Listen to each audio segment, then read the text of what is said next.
Alright, so now that we're posed, we are ready to start doing some renderings.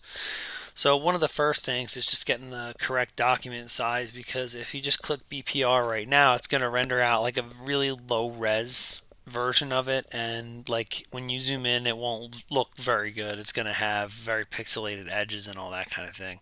So we want to get a nice high res canvas set up. So just come into document, and what we're going to want to do here is just change this to 3000.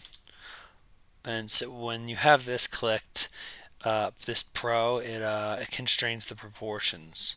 So let's turn that off so that we can make it 3000 by 3000. If you didn't want to constrain the proportions, then you can leave that on. Or sorry, if you wanted to. So now that you have it at 3000 by 3000, you just need to click resize, and let's do yes there. And it starts looking all wacky, which can be a little confusing at first, but all you need to do is zoom out here so that you're looking at the full canvas again.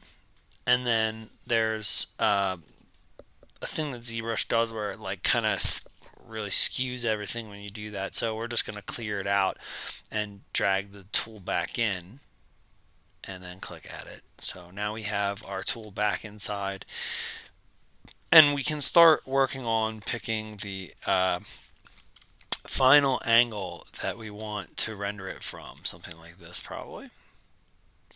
So now the next thing I'm going to do is just pick the angle, and in the next video I'm going to show you how to save the angle so that you don't have issues not being able to put it back into the same angle while you're trying to render.